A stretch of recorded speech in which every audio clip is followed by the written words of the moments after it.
হতাশা মাদক দিয়ে দূর হয় না। হতাশা দূর হবে, বলে দিব, তিনটা জিনিস, মাত্র তিনটা। কয়টা ভাই? এক, 5 ওয়াক্ত নামাজ। এক কি? নামাজে আপনি অজু করে সেজদা দেন, ইনশাল্লাহ আপনার মনে প্রশান্তি না আসলে আমাকে এসে বলেন যে আসে না। চোখের পানি, মনের আবেগ যা আছে আপনার ভিতরে, কষ্ট, দুঃখ, যন্ত্রণা, সব আল্লাহকে ঢেলে দিবেন ইনশাল্লাহ। নিজের আবেগ ধরে রাখবেন এখানে, আপনি আল্লাহর জন্য ঢেলে দিবেন। মানুষকে আবেগ দেখা কি লাভ? মানুষ আপনার চোখের পানির মর্ম বুঝবে? মানুষ কি মানুষের চোখের পানির মর্ম বুঝে? আপনার পিতা যদি মারা যায়, আমার কাছে এসে দোয়া চান কান্নাকাটি করে, আমি দোয়া করতে পারবো, কিন্তু আমি কিন্তু আপনার ফিলিংসটা বুঝতে পারবো না। আপনার অনুভূতি কে বুঝতে পারবেন? আল্লাহ পাক আপনার ঘাড়ের রগের চেয়েও কাছে আছেন। সুবহানাল্লাহ, সুবহান আল্লাহ পাক ঘাড়ের রগের চেয়ে কাছে আছে। গতকালকে বাংলাদেশের একজন বরেণ্য আলেমের সাথে একটা কনফারেন্সে ছিলাম। উনি বলছিলেন যে এক ব্যক্তি, এটা শোনেন, এক ব্যক্তি খুব তার শখ যে তিনি সাহাবীদের মতো নামাজ পড়া শিখবেন। কথা বুঝতে পারছেন? সাহাবীদের মতো নামাজ শিখবেন। তো একজন বরেণ্য আলেমের কাছে এসেছেন, এসে বলছেন যে আমাকে সাহাবীদের মতো নামাজ শিখিয়ে দেন। তখন সেই আলেম আরেকজন আলেমের সন্ধান দিয়েছেন, যা তুমি তার কাছে যাও, তিনি শেখাবেন। তো সেই ব্যক্তি একটু অবাক হয়েছেন, কারণ যাকে প্রশ্ন করেছিলেন তিনি অনেক বড় মুহাদ্দিস, আর যার কাছে পাঠানো হচ্ছে তিনি অত বড় মুহাদ্দিস নন, কিন্তু আবেদ, আমল করেন। তাকে গিয়ে বলছেন উনি আমাকে পাঠিয়েছেন সাহাবীওয়ালা নামাজ শিখিয়ে দেন। তখন তিনি বলছেন ঠিক আছে, সুন্দর করে অজু করে আসো, সুন্দর করে অজু করে আসো। অজু করার সময় খালি খেয়াল রাখবা যে আমি অজু করছি শুধু আল্লাহর সন্তুষ্টির জন্য। কি খেয়াল রাখবেন? অজু করছি শুধু আল্লাহকে রাজি খুশি করার জন্য অজু করছে, আর কোনো উদ্দেশ্য নাই আমার। অজু করতে যাচ্ছে, তিনি আবার বলছেন দাঁড়াও, শুধু আল্লাহকে রাজি খুশি করার জন্য অজু করো। আবার শুরু করছেন, আবার বলছেন শোনো, শুধু আল্লাহকে রাজি খুশি করার জন্য অজু করো। এভাবে বলতেই আছেন। নামাজে দাঁড়িয়েছেন, দাঁড়ানোর আগে বলছেন শোনো, শুধু আল্লাহকে রাজি খুশি করার জন্য নামাজ পড়ো। বলতেই আছেন। এক পর্যায়ে সে ব্যক্তি নামাজ শুরু করলো। নামাজে মনোযোগ এদিক ওদিকে যায়, আর তার মাথায় এটা আসে, এই শুধু আল্লাহকে রাজি খুশি করার জন্য আমাকে নামাজ পড়তে হবে, শুধু আল্লাহকে রাজি খুশি করার জন্য নামাজ পড়তে হবে। এই চিন্তা তার মনের মধ্যে ঘুরপাক খাচ্ছে। এভাবে নামাজটা সে শেষ করে চিন্তা করছে যে নামাজ তো পুরোপুরি মনোযোগ দিতে পারলাম না। বারবার মাথার মধ্যে এরকম চিন্তা আসছে, আল্লাহ আমাকে তুমি মাফ করে দাও, নামাজটা আমার মনে হলো না ঠিক মতো। তখন সে ফিরে এসে সে ওস্তাদকে বলছেন আমার তো নামাজ এরকম করে পড়লাম, কিন্তু শেষমেশ মনে হলো যে নামাজটা হয়তো কবুল হয় নাই, আল্লাহর কাছে খুব মাফ চাইলাম, আল্লাহ আমাকে মাফ করে দাও, নামাজটা মনে হলো না। তখন সেই যে প্রথম ব্যক্তি যিনি পাঠিয়েছেন তিনি বলছেন এটাই হলো সাহাবীওয়ালা নামাজ। তারা আল্লাহকে রাজি খুশি করার জন্য নামাজ পড়তেন, নামাজ শেষ করে আল্লাহর কাছে ইস্তেগফার করতেন, আল্লাহ কিছুই হলো না। আমার কথা কি বুঝতে পারছেন? অতএব আল্লাহকে রাজি খুশি করার জন্যে আপনি আপনার আবেগ, আপনার ইবাদত সব ঢেলে দিবেন ইনশাআল্লাহ। অন্য কারো কাছে কিছু পাওয়ার আশা করব। আমাকে আল্লাহ পাঠিয়েছেন দুনিয়াতে নামাজ পড়তে, রোজা রাখতে, দিনের প্রচার করতে, দিনের জ্ঞান অর্জন করতে, এই তো। তা আমি একজন মেয়ের জন্য জীবন নষ্ট করে দিব কেন? আমি তাহলে আল্লাহর কাছে কি মুখ দেখাবো, আর নবীর কাছে কি মুখ দেখাবো? ওখানে গিয়ে বলবো আল্লাহ আমি আমার অমুক প্রেমিকার জন্য আশেক হয়ে একদম জীবন দিয়ে দিয়েছি, আত্মহত্যা করেছি। গেছে ভাই, যাইতে দেন। যে ব্যক্তি আপনার অবস্থানকে মূল্যায়ন করে নাই সে আপনার যোগ্য ছিল না। এখন আপনি কি করবেন? নিজের অবস্থান উন্নত করেন, আপনার পিছনে লাইন ধরে ঘুরবে ইনশাআল্লাহ। এটাই বাস্তবতা। দুনিয়া খুব খারাপ জিনিস। মানুষের অবস্থানকে মূল্যায়ন করে, মানুষের অবস্থানকেই মূল্যায়ন করে, কিন্তু আল্লাহ রাব্বুল আলামিন আপনাকে সর্বাবস্থায় ভালোবাসেন। আলহামদুলিল্লাহ। এই যে আমরা এখন অনেক পাপ করছি না, আল্লাহ কি আমাদেরকে আযাব দিয়ে ধ্বংস করে দিয়েছেন? আল্লাহ পাক এখনো আমাদেরকে ভালোবাসেন, রহম করেন, আল্লাহ পাক অপেক্ষা করছেন কখন তওবা করবে, আমি তওবা কবুল করব। এই কখন আমার বান্দা খালি একবার বলে আস্তাগফিরুল্লাহ, আল্লাহ পাক সাথে সাথে মাফ করে দেবেন ইনশাআল্লাহ। আর সেই আল্লাহকে ভুলে আপনি কার পিছনে ছুটছেন? আমরা কিন্তু নিয়াত করতে পারি ভাই যে আমরা যারা ওয়াজ শুনলাম জীবনে কোনোদিন সিগারেটে হাত দিব না ইনশাআল্লাহ। রাজি আছি ভাই? অন্য বড় বড় জিনিস তো বহুত দূরের কথা। আচ্ছা, অনেকে রাজি হয় নাই কেন? আপনারা কি অলরেডি আসক্ত? আমি অনেক ভাইকে দেখেছি মাশাআল্লাহ ইফতার খুলেই একদম বেনসন টানা শুরু করে। হ্যাঁ, এটা যে হারাম আপনাদের কেউ ওয়াজ করে শোনায় নাই? এটাকে কি মনে করেন আপনারা, হারাম না হালাল? কেউ বলেছে মাকরু, নাকি মাকরু ফতোয়া দিয়েছে? মাকরুহ শব্দের অর্থ জানেন আপনি? মাকরুহ শব্দের অর্থ কি একটু শোনেন। সূরা বনী ইসরাঈল খুলবেন। কোন সূরা? সূরা বনী ইসরাঈল আল্লাহ পাক বলছেন, আমি বনু ইসরাঈলকে এই কাজগুলো করতে নিষেধ করেছিলাম। কোন কোন কাজ?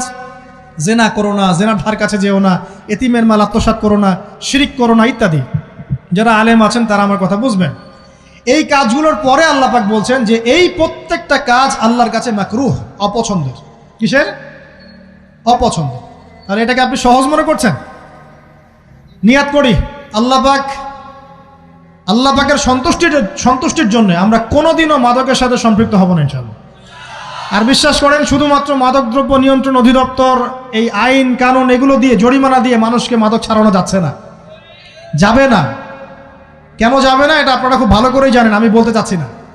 অনেক সময় মাদক বিরোধী কনসার্ট করে মানুষ, মাদক বিরোধী কনসার্টে ওঠার আগে এক বোতল ডাইল খেয়ে আসে আগে।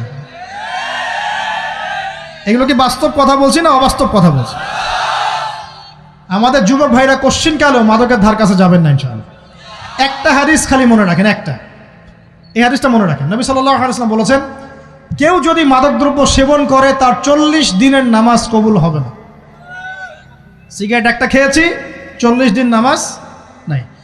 এরপর যদি সে তওবা করে আল্লাহ মাফ করে দিবেন। আবার যদি মাদক খায় আবার 40 দিন কবুল হবে না। যদি আবার তওবা করে আল্লাহ মাফ করে দিবেন।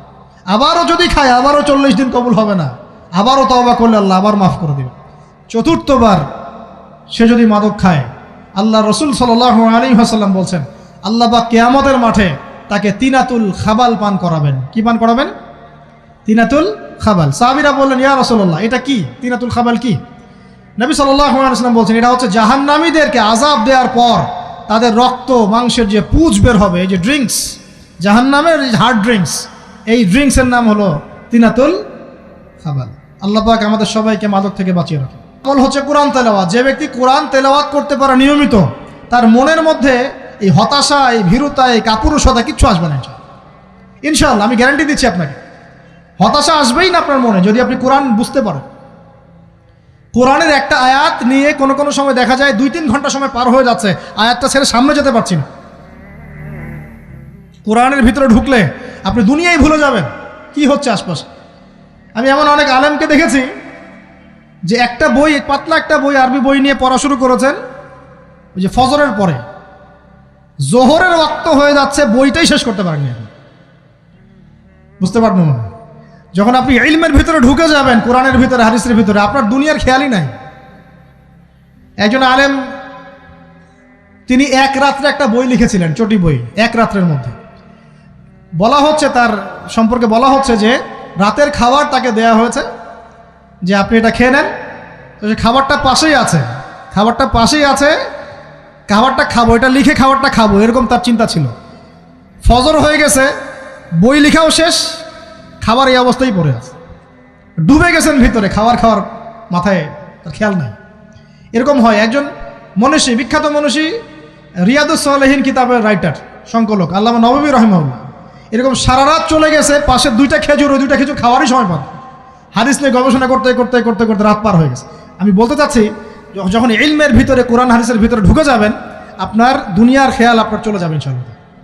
এই টেনশন, হতাশা, এই সেই বাদ, তখনই আল্লাহ পাক আপনাকে তার পক্ষ থেকে রহমত দিবেন, বরকত দিবেন, আল্লাহ আপনার দুনিয়ার কাজগুলো করে দিবেন ইনশাআল্লাহ। তখন দেখবেন কেউ আপনার দুনিয়ার ওই কাজটা করে দিয়েছে, কেউ ওই কাজটা করে দিয়েছে, কেউ বাসায় খাবার পাঠিয়ে দিয়েছে, আল্লাহ পাকই এগুলো করাই দিবেন ইনশাআল্লাহ। তো প্রিয় ভাইরা, মাদকে যাব না আল্লাহর কাছে আসবো? 2 নাম্বার কোরআন তেলাওয়াত, 3 নাম্বার আল্লাহর জিকির। 3 নাম্বার কি ভাই? আল্লাহর জিকির। চলতে ফিরতে সব সময় মুখ চলতে থাকবে, মুখ না চললেও মনে মনে মন তাজা থাকবে, মনে মনে জিকির হতে থাকবে। মনে মনে জিকির করতে পারেন? মুখ নড়বে না, কিন্তু মনে মনে আপনার একটা জিকির হতে থাকবে, সুবহানাল্লাহ ওয়া আলহামদুলিল্লাহ, লা ইলাহা ইল্লাল্লাহ, আল্লাহু আকবার। পারা যাবে? পারে। মানুষের মন কখনো চুপ করে থাকে না, কিন্তু মানুষের মন অলওয়েজ কিছু না কিছু চিন্তা করতে থাকে না, যতক্ষণ না ঘুমায় মানুষ। তো প্রিয় ভাইরা, বেশি বেশি জিকির করবো, সুবহানাল্লাহ, আলহামদুলিল্লাহ, লা ইলাহা ইল্লাল্লাহ, আল্লাহু আকবার, লা হাওলা ওয়ালা কুওয়াতা ইল্লা বিল্লাহ, এগুলো চলতে থাকবে। আল্লাহ পাক তৌফিক দান করুন, আমিন।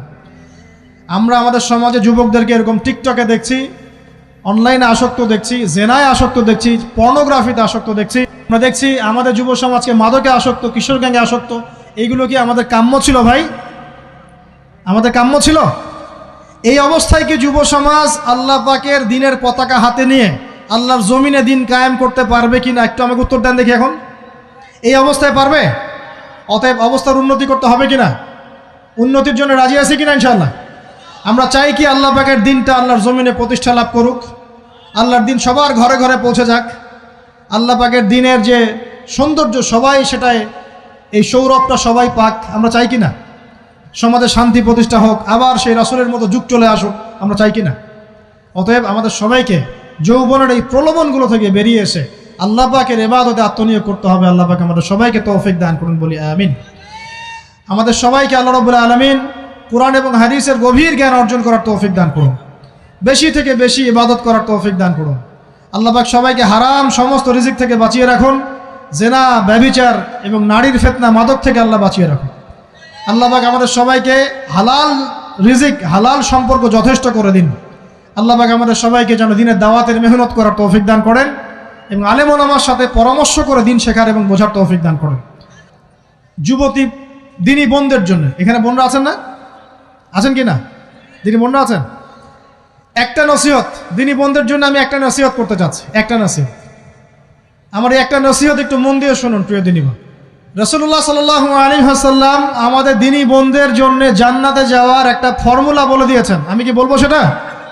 আচ্ছা, রাসূলুল্লাহ সাল্লাল্লাহু আলাইহি ওয়াসাল্লাম বলেছেন আমাদের দিনী বোনেরা, আমাদের মায়েরা, এই নারী জাতি মাত্র 4টা কাজ করলে জান্নাতের যে কোনো দরজা দিয়ে ইচ্ছা প্রবেশ করতে পারবে ইনশাআল্লাহ। খুশি হন নাই? কয়টা কাজ? মাত্র 4টা। এক, যদি আমাদের দিনী বোনেরা 5 ওয়াক্ত নামাজটা ওয়াক্ত মতো পড়ে, আল্লাহ পাক তৌফিক দান করুন, বলি আমিন। 2 নাম্বার, যদি তারা রমাদান মাসের রোজাটাকে ঠিক মতো আদায় করতে পারে। 1 নাম্বার 5 ওয়াক্ত নামাজ ঠিকঠাক আদায় করা, 2 নাম্বার রমজান মাসের সাওম রাখা, 3 নাম্বার তাদের লজ্জাস্থানের হেফাজত করা, মানে শরঈ পর্দা মেনটেন করা, শরঈ পর্দা মেনটেন করা। এবং আমি বলে দেই, চেহারাটা আপনাদের পর্দার অন্তর্ভুক্ত। এটা নিয়ে অনেক বাকবিতণ্ডা হয় না সমাজে, চেহারা দেখানো যাবে কি যাবে না ইত্যাদি। চেহারা আপনার পর্দার অন্তর্ভুক্ত বিষয়, ফুল স্টপ। এর উপরে ফতোয়া অনেকে অনেকভাবে দিচ্ছে, কিন্তু বরেণ্য উলামায়ে কেরামের কিতাবগুলো ঘাটাঘাটি করেন, তাদের ফতোয়া হচ্ছে চেহারা আপনার পর্দার অন্তর্ভুক্ত বিষয়, চেহারা ঢেকে রাখবেন, আল্লাহ পাক তৌফিক দান করুন। চোখ থাকবে খোলা, ঠিক আছে। 4 নাম্বার, স্বামীর আনুগত্য করতে হবে। স্বামীর আনুগত্য, এই যে আনুগত্য শব্দ শুনলেই মানুষের একটা মানে নেগেটিভ ধারণা তৈরি হতে পারে। স্বামীর আনুগত্য মানে কি আমি তার দাসত্ব করব? আনুগত্য মানে, প্রিয় দিনী বোন, আনুগত্য মানে দাসত্ব নয়।